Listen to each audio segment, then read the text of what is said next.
Si tu es né pauvre, tes parents sont pauvres, tes grands-parents étaient pauvres, si dans toute l'histoire de ta famille, personne n'a jamais été riche, et qu'au fond de toi, tu penses être celui qui va briser ce cycle, alors écoute bien ce que je vais te dire.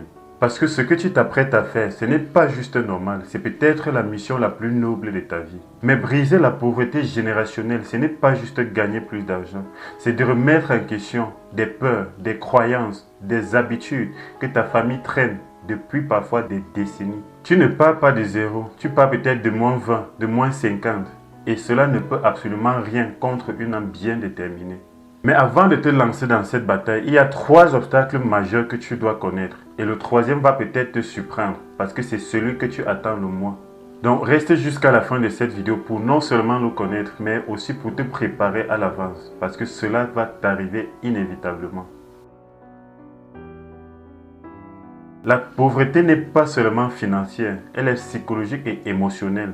Dans un milieu pauvre, on t'apprend à survivre et non à prospérer. On te dit ne risque pas, ce n'est pas pour toi. Ça pourrait te coûter cher, tu peux mourir, tu peux laisser ta vie.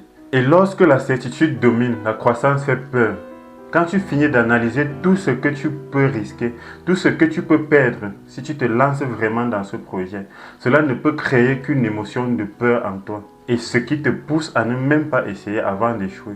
Sachant cela, tu dois retenir que ton premier combat n'est pas contre le marché, c'est contre cette version de toi qui veut toujours rester en sécurité.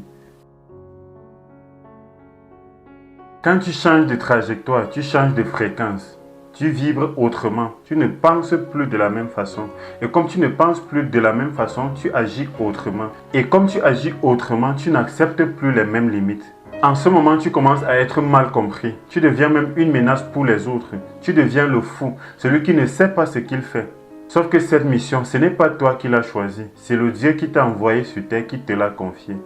Et lorsque tu commences à te sentir rejeté par les autres, par la société, c'est en ce moment que le vrai chemin commence. Tout ce que tu as à faire, c'est de garder l'image globale de ta mission. Et comme je le disais tantôt, le troisième obstacle, le voici. Là où tu penses avoir du soutien, c'est plutôt par là que vient le mépris, le manque de respect, les insultes. Mais sache que tout cela fait partie du processus. Si tu n'as pas été mal compris, sache que tu n'as pas encore entrepris quelque chose de nouveau. Pense à Moïse dans la Bible. Son plus grand obstacle, ce n'était pas Pharaon, c'était le même peuple qui lui a été confié de libérer. Les proches préfèrent la souffrance connue plutôt que le bonheur inconnu. Quand tu changes, tu menaces l'équilibre émotionnel de ton entourage.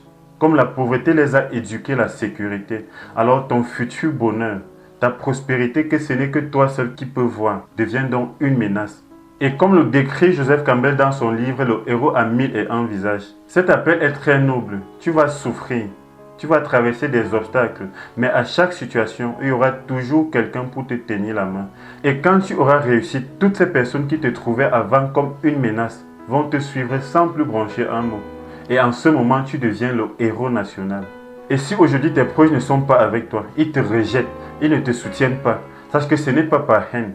Ils te rejettent par peur de l'insécurité.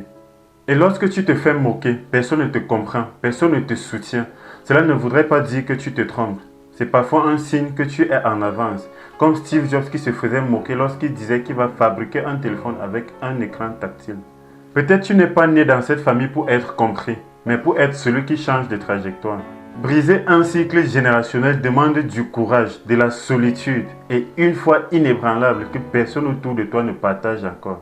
Mais si tu tiens bon sur ce chemin, avec cette même vision, tu te concentres sur le processus. Un jour, ce que tu fais aujourd'hui deviendra la normalité pour ceux qui viendront après toi. Et ça, de génération en génération.